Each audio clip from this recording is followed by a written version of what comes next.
राधे राधे मित्रों, मैं हूं शिवाकांत शुक्ल और स्वागत है आपका हमारे YouTube चैनल शुक्ल जी संस्कृत ज्ञान गंगा में। मित्रों, हम लोग वेदांत सार का अध्ययन कर रहे हैं और इसको हम लोग पंक्तिशः अध्ययन कर रहे हैं। इसके पहले भी एक वीडियो बना चुके हैं। अगर आप लोगों ने वो वीडियो नहीं देखी है तो मैंने इसकी प्लेलिस्ट भी बना दी है, क्रिएट कर दी है। आप लोग प्लेलिस्ट में जा कर के और आसानी से उसे देख सकते हैं।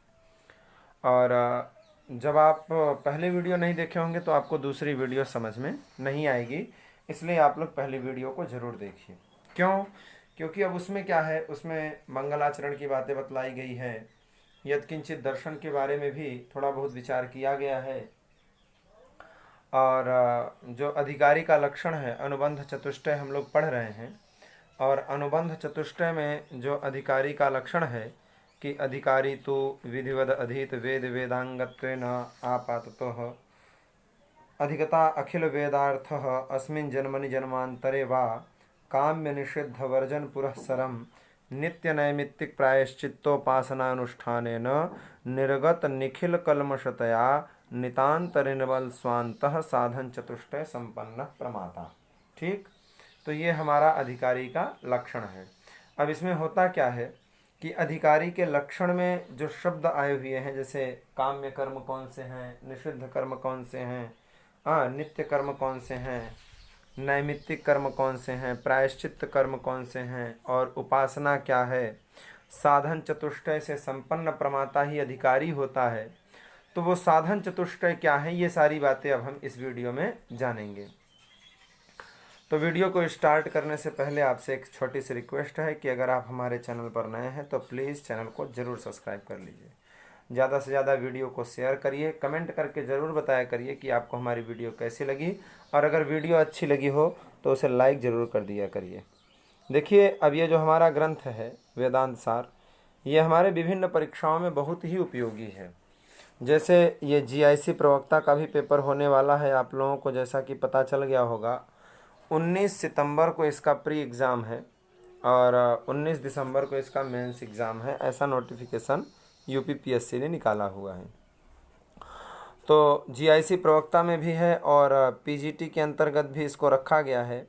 और साथ ही साथ अगर कुछ लोग नेट की तैयारी कर रहे हैं, नेट JRF UGC की, तो नेट के भी सिलेबस में ये वेदांत सार बहुत ही महत्वपूर्ण स्थान रखता है।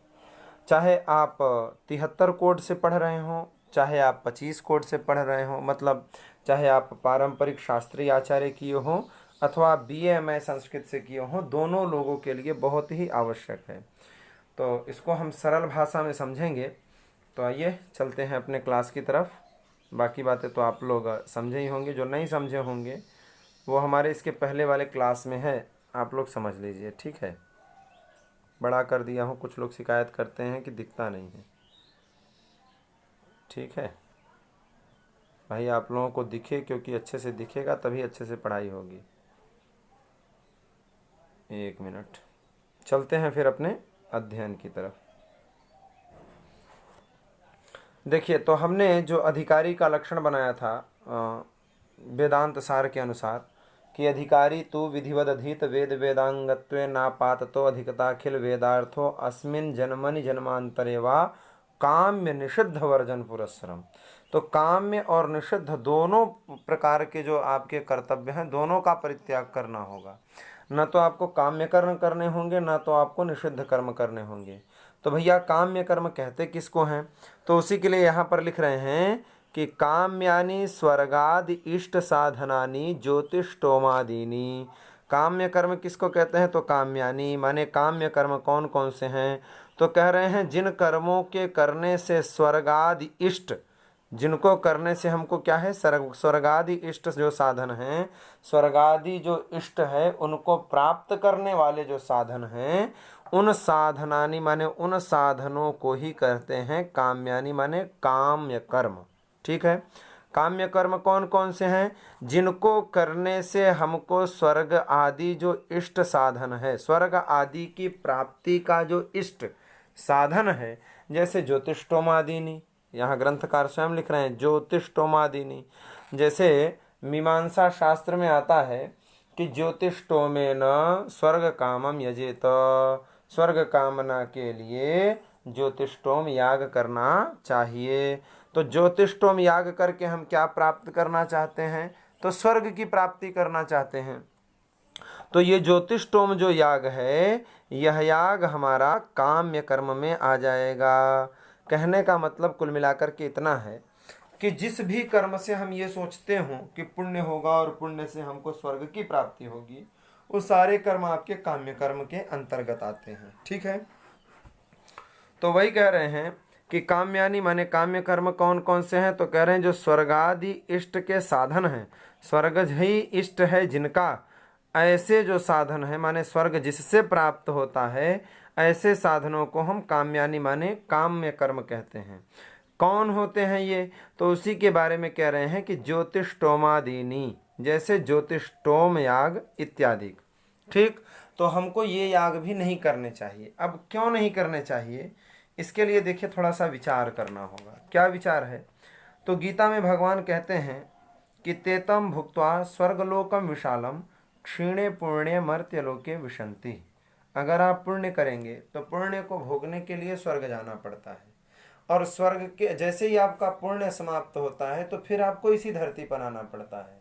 लेकिन हमारा वेदांत शास्त्र जो कहता है, उसका सिद्धांत यही है कि भाई पुनरपि जननम पुनरपि मरणम पुनरपि जननी जठरे शयनम, ये जो है कि बार बार जिन पैदा हो, फिर बार बार मरो, बार बार माता के गर्भ में प्रवेश करो, ये जो कार्य है इसकी निवृत्ति कराना ही वेदांत का परम प्रयोजन है।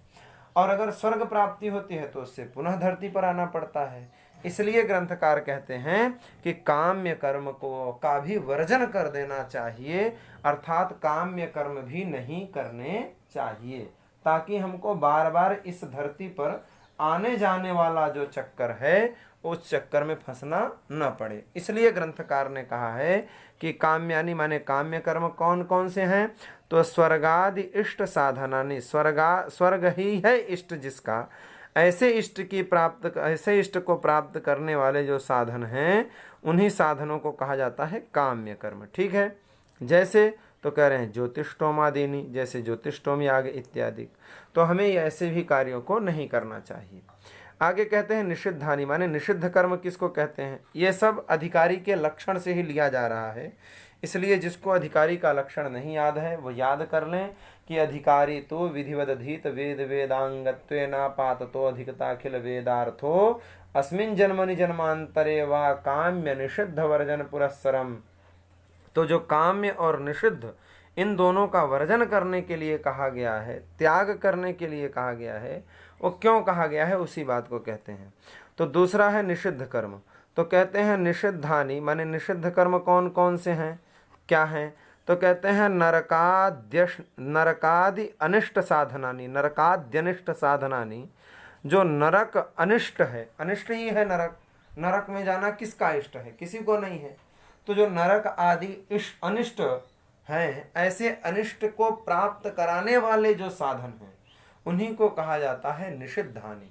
माने शास्त्रों में जिस कर्म को करने के लिए निषेध किया गया है कि भाई ये काम अगर आप करते हैं, जैसे कलंजम माँ भक्षेत, कलंजम न भक्षेत, कलंजम नहीं खाना चाहिए, बैगन नहीं खाना चाहिए, गाजर नहीं खाना चाहिए, लहसुन प्याज नहीं खाना चाहिए।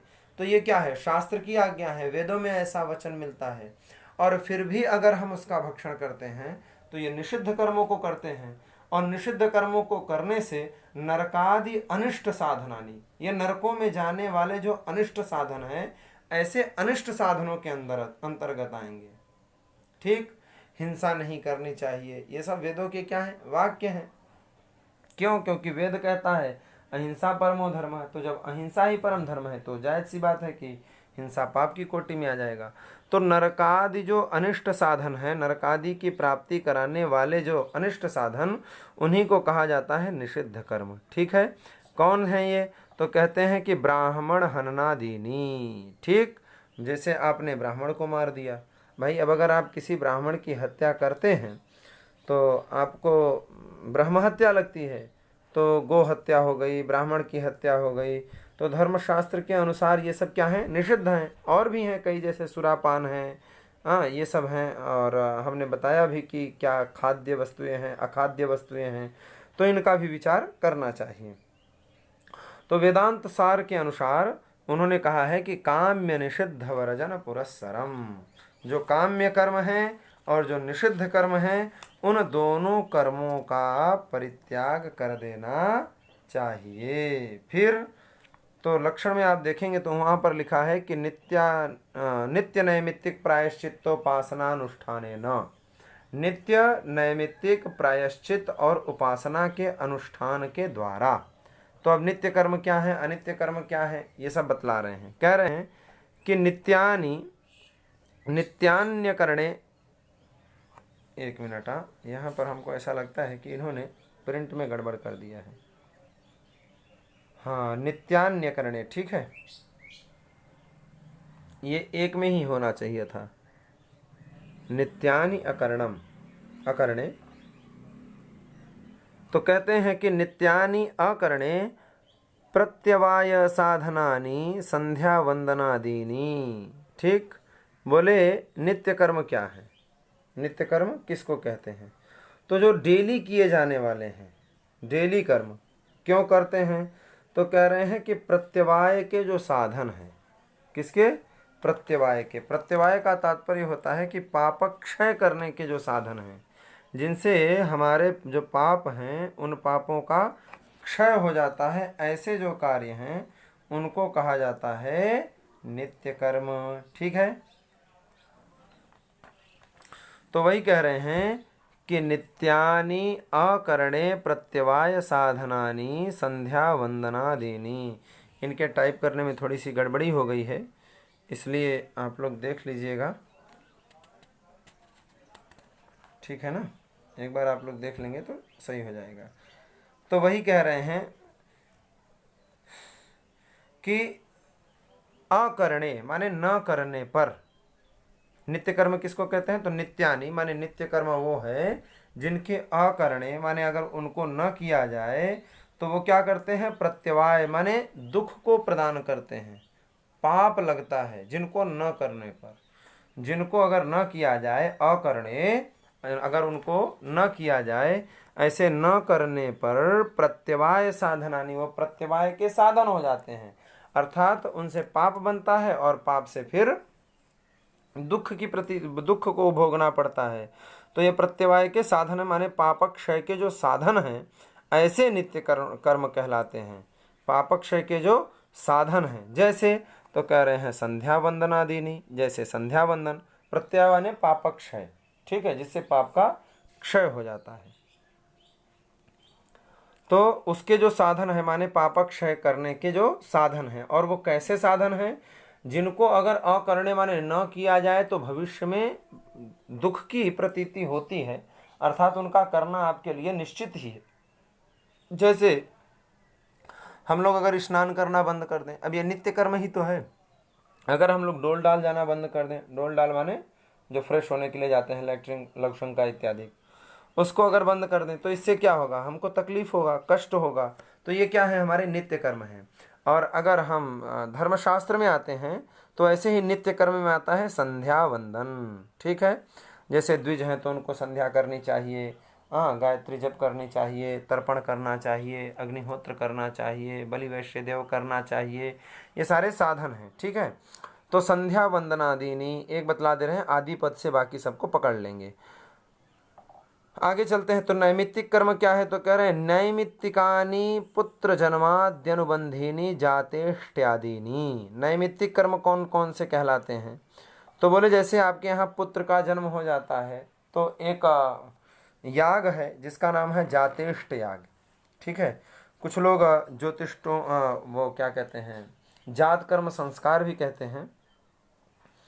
तो आप दोनों भी पकड़ सकते हैं, क्योंकि जात कर्म संस्कार भी बच्चे के उत्पन्न होने पर किया जाता है। और जातेष्ट जो याग होता है, जिसको मीमांसा शास्त्र में विस्तार से वर्णन किया गया है, ये जातेष्ट याग भी आता है इसी के अंतर्गत। ठीक है, तो वही कह रहे हैं कि नैमित्तिकानि, नैमित्तिक कौन कौन से हैं? तो कह रहे हैं जैसे पुत्र जन्माद्यनुबंधीनि, पुत्र जन्म इत्यादि का उत्सव जब आता है तो ऐसे समय समय पर होने वाले, जैसे पुत्र जन्म में आप याग करते हैं, विवाह में आप याग करते हैं, नामकरण संस्कार इत्यादि में आप छोटा मोटा कोई पूजा वगैरह करवाते हैं। प्रत्येक कोई विशेष परिस्थिति पर, जैसे आजकल लोग बर्थडे में भी पूजा करवा लेते हैं, यूनिवर्सरी मनाते हैं उसमें भी पूजा करवा लेते हैं। ये सब क्या है? ये किसी निमित्त के पड़ने पर, कोई जब निमित्त आएगा, कोई विशेष कारण आएगा, कोई विशेष रीजन आता है, ऐसे विशेष कारण पर जो कार्य करे जाते हैं, जो पूजा की जाती है, उसे नैमित्तिक कर्म कहते हैं। जैसे तो इन्होंने लिखा है जातेष्ट्यादिनी, तो इन्होंने चूंकि कारण दिया है कि पुत्र जन्माद्यनुबंधिनी, पुत्र जन्म इत्यादि में होने वाला, तो पुत्र जन्म में जातेष्ट याग किया जाता है, इसलिए इन्होंने उदाहरण में भी जातेष्ट याग को दिया है। ठीक है, बहुत सरल है, कोई क्लिष्ट नहीं है, इसलिए हम बहुत विचार नहीं कर रहे हैं। तो वहां पर लिखा था कि नित्य नैमित्तिक प्रायश्चित्तोपासनानुष्ठाने न, अधिकारी के लक्षण में। तो अब प्रायश्चित्त की बात आती है, तो कहते हैं कि प्रायश्चित्तानि पापक्षय साधनानि, पाप का क्षय करने के जो साधनानि माने साधन हैं, उन्हीं को कहा जाता है प्रायश्चित्त कर्म। अब देखिए, हमसे नॉर्मल रूप में किसी भी व्यक्ति से, किसी भी पर्सन से नित्य ही कोई न कोई पाप बन ही जाते हैं। जो बहुत ही बड़ा धर्मात्मा होगा, वो भी अगर गाड़ी मोटर से चल रहा है, पैदल से चल रहा है, पैदल पैरों से, तो या साइकिल से चल रहा है, किसी भी प्रकार से अगर वो कहीं आवागमन कर रहा है, तो जरूर उसके पैरों तले, उसके गाड़ी के चक्के के नीचे दब करके जीव जंतु मर जाते हैं। तो ये सबके साथ होता है, नॉर्मल सी बात। अब वो कोई चाहता नहीं है कि मैं हिंसा करूं, लेकिन हो जाता है, भूल से हो जाता है। अब क्या करें, मजबूरी है, अगर पैदल भी चले तो भी हो जाता है। तो उसको जो हमसे हिंसा हो रही है, अच्छा अगर ऐसा नहीं भी करते हैं तो पीने के लिए कहीं पानी बाल्टी वगैरह में भर के रखे हैं, उसमें कीड़े गिर गए, अब चूंकि पानी हमने रखा था, हमारे निमित्त उसमें कीड़ा गिरा और मरा, इसलिए उसका भी पाप हमको लगता है। ठीक है, हमारे यहाँ कोई अतिथि महात्मा पधारे, हमने उनका स्वागत सत्कार नहीं किया, इसका भी पाप लगता है। हाँ, और क्या, पाप तो लगेगा ही लगेगा। हम मनुष्य हैं, गृहस्थ में पल रहे हैं, हम नौकरी कर रहे हैं, अगर इतनी चीजें हम कर रहे हैं तो ये हमारा कर्तव्य बनता है कि हम अतिथि ब्राह्मण का सत्कार करें, स्वागत करें। ठीक है, उनसे मिले जुले।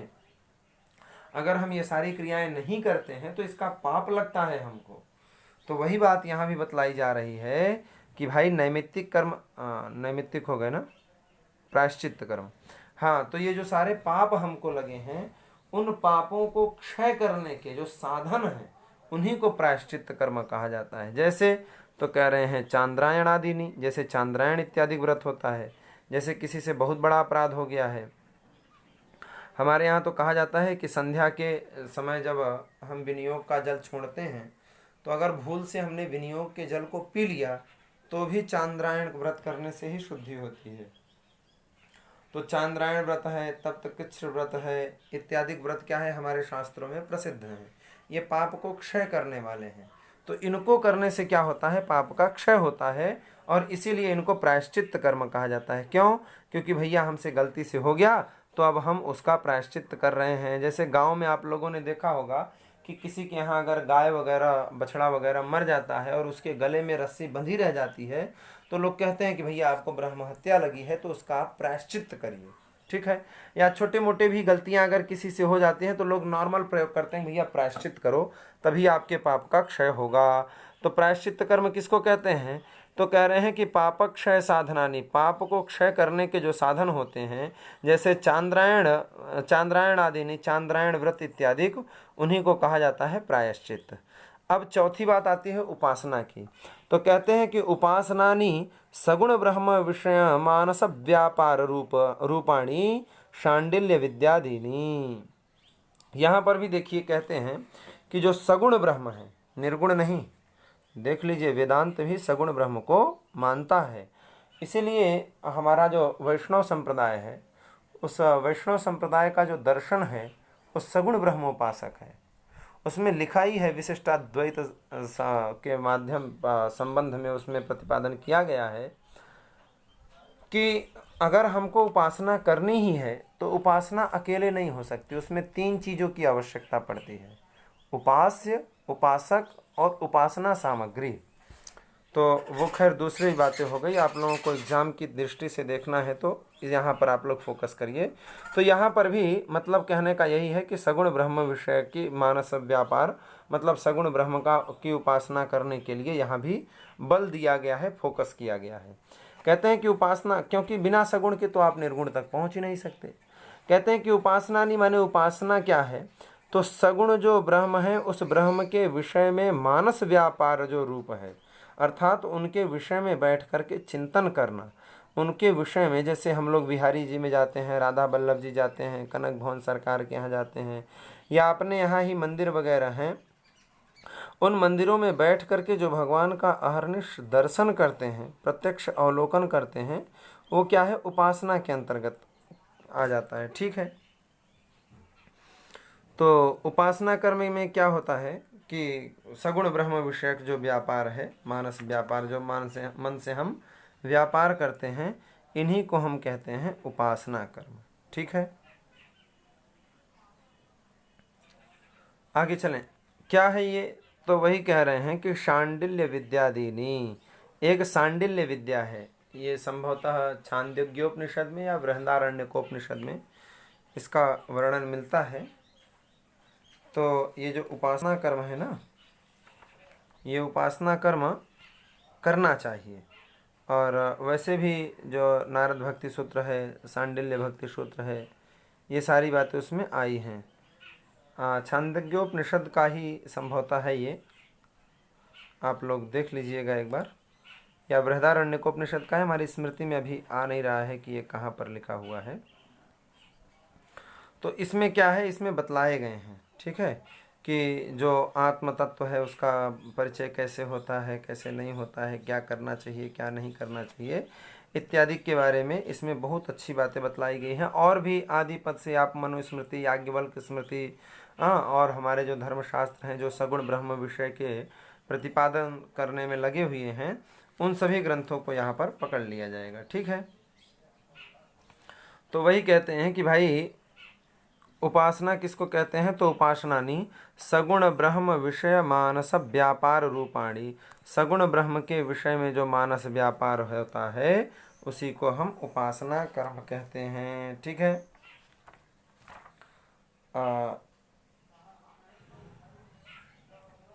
आगे चलें, आगे हम देखते हैं। ये छांदोग्योपनिषद का ही है। ठीक है, छांदोग्योपनिषद का ही है, पक्का हो गया। आप लोग भी उसमें ढूंढेंगे तो आप लोगों को भी मिल जाएगा, नेट वगैरह पर देख लेंगे तो, और पक्का ही है, छांदोग्योपनिषद का ही है, सांडिल्य सूत्र है। ठीक है, सांडिल्य विद्या, उन्होंने छांदोग्योपनिषद में ब्रह्म विद्या का उपदेश किया है और सांडिल्य ऋषि ने किया है, इसलिए उसको सांडिल्य विद्या ही कहते हैं। ठीक है, आगे चलें। आगे कहते हैं कि एतेषां नित्यादीनां बुद्धि शुद्धि परम प्रयोजनम उपासनानां तो चित्तैकाग्र्यम। ठीक है, ये कहते हैं कि एतेषां माने तीन को ही पकड़ेंगे इससे, कौन कौन से, नित्य, एतेषां नित्यादीनां, नित्यादि तीन, नित्य, नैमित्तिक और प्रायश्चित, इनका जो परम प्रयोजन है, परम प्रयोजनम। ठीक है, इनका जो परम प्रयोजन है वो क्या है, तो कहते हैं बुद्धि शुद्धि ही, माने नित्य कर्म करने से, नैमित्तिक कर्म करने से और प्रायश्चित कर्म करने से क्या होता है, बुद्धि शुद्ध हो जाती है। ये इसी का परम प्रयोजन है। अच्छा, एक अवान्तर फल भी होता है, एक परम प्रयोजन होता है, एक अवान्तर फल होता है। तो अभी परम प्रयोजन के बारे में बता रहे हैं, अवान्तर जो प्रयोजन है उसको आगे बतलाएंगे। तो एतेषां नित्यादि नाम, माने ये जो नित्य, नैमित्तिक और प्रायश्चित कर्म हैं, इन कर्मों के करने का जो परम प्रयोजनम है, परम प्रयोजन क्या है, तो कह रहे हैं बुद्धि शुद्धि ही। इसको करने से, माने नित्य कर्म करने से, नैमित्तिक कर्म करने से और प्रायश्चित कर्म करने से बुद्धि शुद्ध हो जाती है। और तो कह रहे हैं उपासना नाम तो, और जो चौथा है उपासना, उपासना कर्म करने से चित्तैकाग्र्यम, चित्त क्या हो जाता है, बिल्कुल एकाग्र हो जाता है, इधर उधर भटकता नहीं है। श्रुति का प्रमाण देते हैं, तम एतम आत्मानं वेदानुवचनेन ब्राह्मणा विविदिशन्ति यज्ञेन। ठीक है, देखते हैं क्या कह रहे हैं। तो कहते हैं कि, ठीक है ना, समझ में आ रहा है ना, हाँ, अगर कहीं कोई बात नहीं समझ में आती है तो आप लोग कमेंट करके पूछ सकते हैं, कोई दिक्कत नहीं है। ठीक है, 1 मिनट। हाँ, अब देखिए जो ये कहते हैं कि क्या कहते हैं कि उपासना नाम तो चित्त एकाग्रम और नित्यादि नाम बुद्धि शुद्धि परम प्रयोजनम। नित्यादि माने नित्य नैमित्तिक और प्रायश्चित करने से जो परम प्रयोजन है वो क्या प्राप्त होता है, तो कह रहे हैं बुद्धि शुद्ध हो जाती है। और उपासना करने से, उपासना कर्म को करने से क्या होता है, तो कह रहे हैं चित्त एकाग्र हो जाता है। इसी बात को वेद भगवान भी कहते हैं कि तम एतम आत्मानम वेदानुवचनेन ब्राह्मणा विविदिशन्ति यज्ञेन। ठीक, तम एतम आत्मानम, वह जो इस प्रकार की आत्मानम माने आत्मा है, उस आत्मा को ब्राह्मणा माने जो ब्राह्मण लोग हैं, वो ब्राह्मण लोग वेदानुवचनेन माने वेदों में जैसी आज्ञा दी गई है उस आज्ञा के द्वारा ही, वेद जैसा प्रतिपादन करते हैं उन वचनों को मान करके, और यज्ञ न माने यज्ञ के द्वारा विविदिशन्ति। ठीक है, और यज्ञ करके क्या करते हैं, विविदिशन्ति माने उसको ज्ञान करने की, उसको जानकारी प्राप्त करने की, उसको समझने का प्रयास करते हैं, उसकी इच्छा करते हैं। ठीक, वो जो परम पवित्र चैतन्य स्वरूप जो आत्मा है, उस प्रकार की तम एतम आत्मानम, उस प्रकार की जो आत्मा है, उस आत्मा को जो ब्राह्मणा माने ब्राह्मण लोग हैं, वो वेदानुवचनेन माने वेद जैसा कहते हैं अर्थात ब्रह्म विद्या, और यज्ञेन माने यज्ञ के द्वारा विविदिशन्ति, विविदिशन्ति विज्ञानी धातु है, माने ज्ञान करने की इच्छा करते हैं, जानने की चेष्टा करते हैं। ठीक है, इत्यादि श्रुते है, इत्यादि इस प्रकार से क्या है, श्रुति में लिखा गया है, श्रुति का प्रमाण है। और भी कहते हैं कि तपसा कलमशम हंति इत्यादि स्मृतेश्च, स्मृतियाँ भी कहती हैं कि तपसा माने तप के द्वारा, कलमश माने जो पाप हैं उस पाप का, हंति माने नाश हो जाता है, इत्यादि स्मृते है, स्मृतियों में भी इस प्रकार से लिखा गया है। अब नित्य नैमित्तिक प्रायश्चित्तोपासना नाम तु अवांतर फलम पितृलोक, पितृलोक सत्यलोक प्राप्ति ही। अभी क्या था, परम प्रयोजन बतला रहे थे किसका, एक नित्यादि माने नित्य नैमित्तिक और प्रायश्चित कर्म का, और दूसरा यहाँ उपासना कर्म का, ये क्या था, परम प्रयोजन था। अब यहाँ पर अवांतर फल बतला रहे हैं कि नैमित्तिक नित्य नैमित्तिक प्रायश्चित उपासना नाम, अर्थात नित्य कर्म, नैमित्तिक कर्म, प्रायश्चित कर्म और उपासना कर्म का जो तू अवांतर फलम, इसका जो अवांतर फल है वो क्या है, तो कह रहे हैं पितृलोक सत्यलोक प्राप्ति ही, पितृलोक की प्राप्ति और सत्यलोक की प्राप्ति ही इसका क्या है, अवांतर फल है। कैसे, तो देखिए श्रुति भी कह रही है कि कर्मणा पितृलोको विद्यया देवलोक इत्यादि। ठीक है, श्रुति में भी लिखा है कि भैया कर्म के द्वारा पितृलोक की प्राप्ति होती है और विद्या के द्वारा दैवलोक की प्राप्ति होती है, इत्यादि क्या है, श्रुति का प्रमाण है। ठीक है, सरल है, कोई विशेष बात नहीं है। आप लोगों को आशा करता हूँ समझ में आ ही रहा होगा। अगर कहीं कोई बात समझ में नहीं आती है तो आप लोग कमेंट करके पूछ लिया करिए, कोई दिक्कत नहीं है। ठीक है, चलते हैं अपने अगले पाठ की तरफ।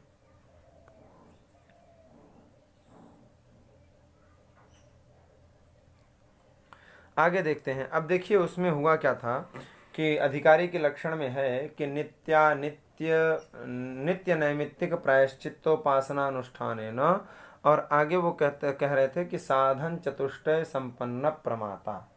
अधिकारी कौन है वेदांत का, तो कह रहे हैं जो साधन चतुष्टय से संपन्न हो।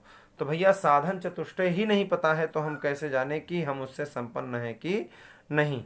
तो वही बतला रहे हैं, साधनानी माने साधन कौन कौन से हैं। ठीक है, पेन चल नहीं रहा है क्या, तो वही बतला रहे हैं कि यहाँ पर अब साधन कौन कौन से हैं उसी की चर्चा ये करने जा रहे हैं। तो साधन कौन कौन से, तो कहते हैं कि नित्यानित्य वस्तु विवेक, ये हो गया एक साधन। इहा मूत्रार्थ फल भोग विराग, ये हो गया दो साधन। समाधि षटक संपत्ति, ठीक है, यहाँ तक हो गया ये, 1 मिनट, संपत्ति तक हो गया तीसरा साधन। और मुमुक्षत्व ये हो गया चौथा, बहुवचनांत के लिए निपद को जोड़ा गया है। तो नित्यानित्य वस्तु विवेक, इहा मूत्रार्थ फल भोग विराग, समाधि षटक संपत्ति और मुमुक्षुत्व, ये चार क्या है? साधन है। तो साधन चतुष्टय संपन्न कहा गया था ना। तो जो चतुष्टय माने चार, चार जो साधन है, इन चारों साधनों से जो संपन्न प्रमाता होता है वही वेदांत शास्त्र के अध्ययन का क्या होता है? अधिकारी होता है। तो साधन चतुष्टय संपन्न हम जान गए। एक हो गया नित्यानित्य वस्तु विवेक, दूसरा हो गया इहा मूत्रार्थ फल भोग विराग, तीसरा हो गया समाधि षटक संपत्ति, और चौथा हो गया मुमुक्षुत्व। देखिए नित्यानित्य वस्तु विवेक, नित्य और अनित्य वस्तु हम लोग पढ़ चुके हैं, ठीक है। नित्य वस्तु कौन सी है नहीं पढ़े हैं, आगे पढ़ेंगे अध्यारोप में। चूँकि हम ऑनलाइन जो पढ़ाते हैं, जो यहाँ के विद्यार्थी हैं पास में, उन लोगों को पढ़ा चुके हैं, तो ऐसा लगता है कि जैसे यूट्यूब पे भी पढ़ा चुके हैं। नित्य वस्तु कहते हैं ब्रह्म को, ठीक है, और अनित्य वस्तु कहते हैं सकल जड़ जो समूह है। जैसे उसमें भी आया है, आप लोगों ने जिन्होंने विल्व मंगल जी का कृष्ण करणामृत पढ़ा होगा, तो उसमें वो कहते हैं कि अस्ति सस्तरुणी कराग्र विगलक कल्प प्रसूना प्लुतम वस्तु प्रस्तुत वेणुनादर हरि निर्वाण निर्व्याकुलम स्रस्त स्रस्त निबद्धनी विविलसद गोपी सहस्रावृतम हस्तन्यस्तनतापवर्गमखिलम दारम किशोराकृति। ये दूसरा ही श्लोक है, मंगलाचरण है, विलमंगल जी के द्वारा रचित। तो उसमें भी वो कहते हैं वस्तु अस्ति सस्तरुणी कराग्र विगलक कल्प प्रसूना प्लुतम वस्तु प्रस्तुत वेणुनाद लहरी।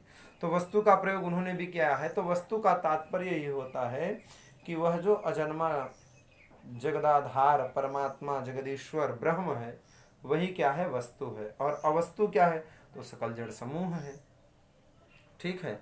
आगे भी इसी की चर्चाएं होंगी, इसलिए संभवतः इन्होंने यहाँ पर थोड़ा संकेत भी कर दिया है।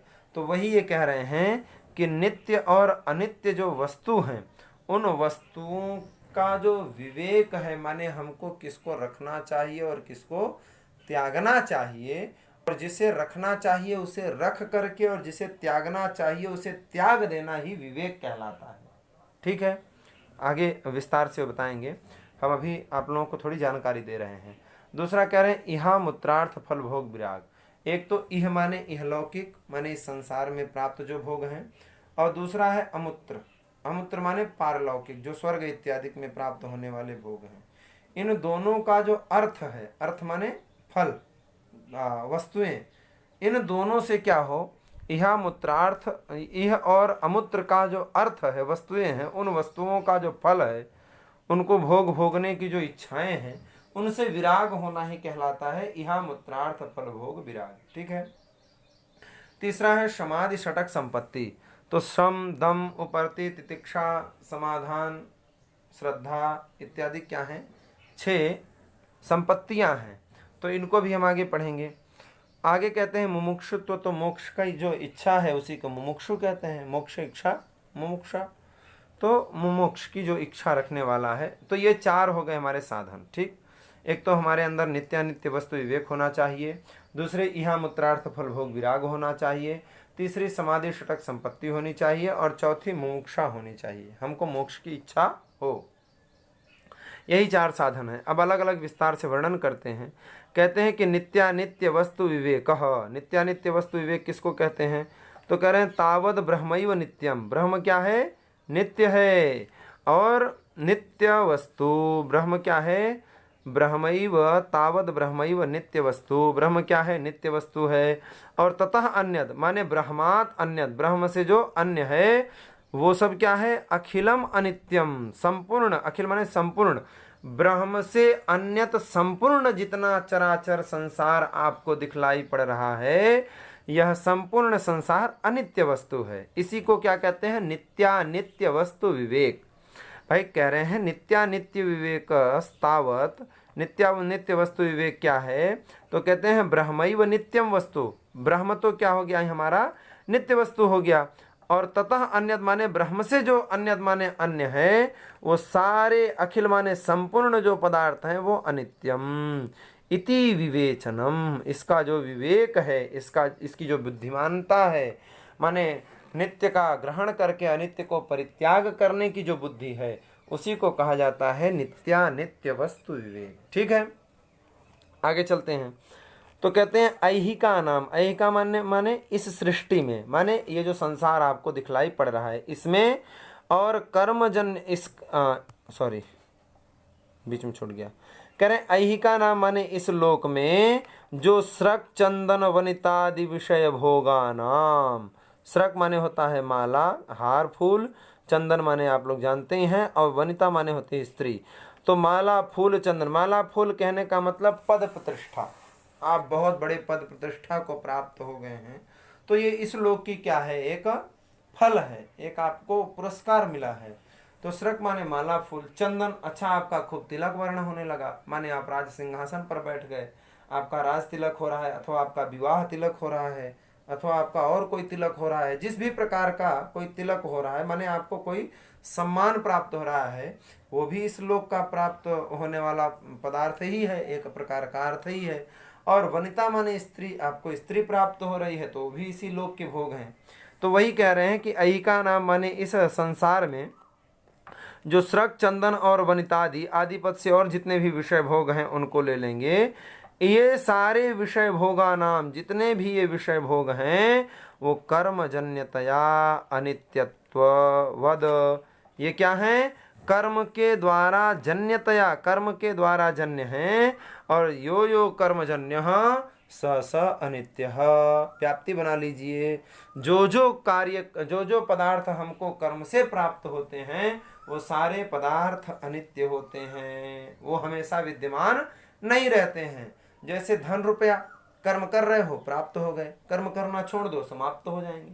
ऐसा नहीं है कि अगर आप एक बार करोड़पति बन गए, अरबपति बन गए, खरबपति बन गए, तो फिर आप कमाओ, चाहे बैठे रहो, चाहे कुछ भी करते रहो, आपके पास रहेगा ही रहेगा। नहीं, ये कर्मजन्य है।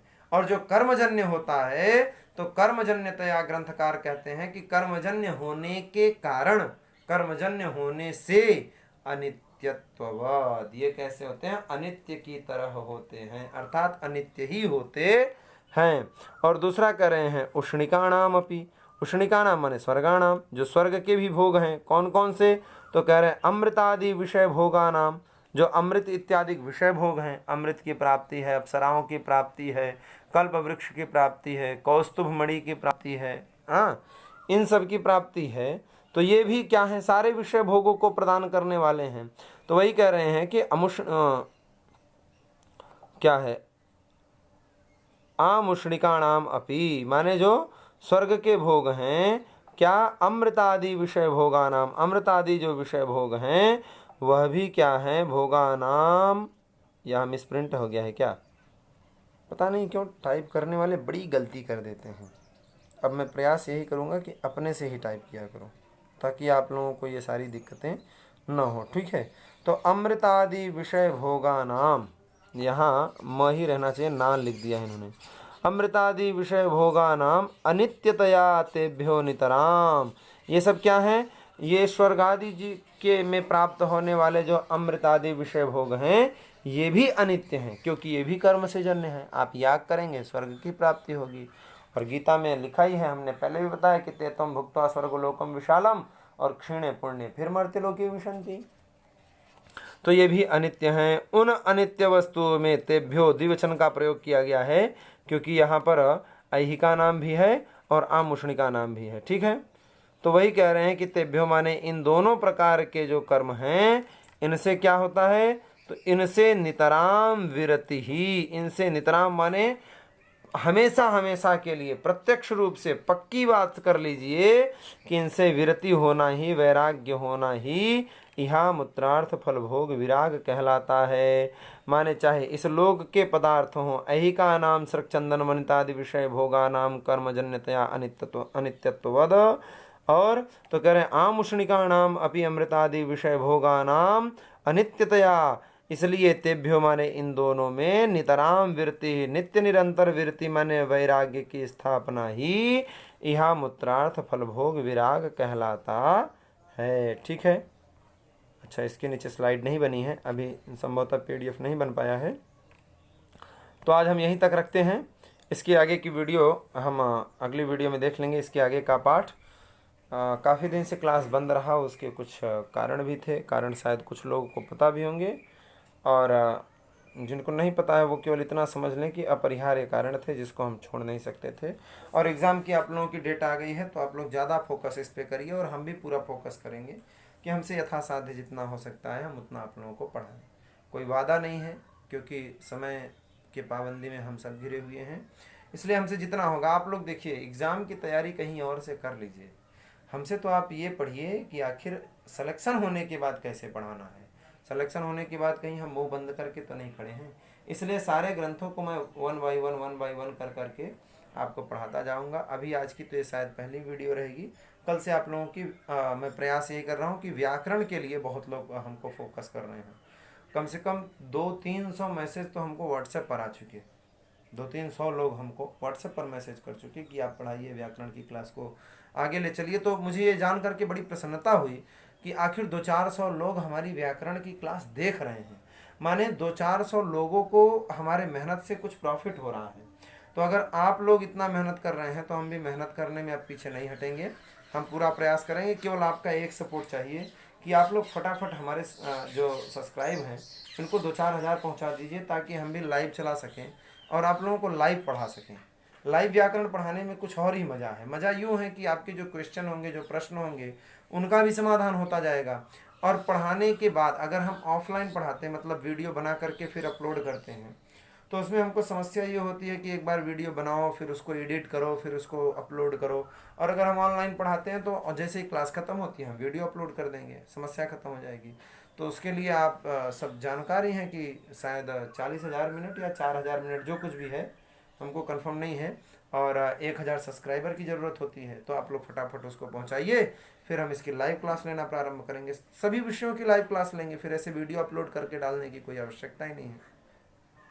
तो आप लोग इतनी हमारी सपोर्ट करिए, सहायता करिए, तो हम भी आप लोगों का पूरा सपोर्ट प्रारंभ कर देंगे। फिर अगर हमको थोड़ा सा भी समय मिलेगा तो हम पढ़ा देंगे, कहीं भी टाइम मिलता है तो हम पढ़ा सकते हैं।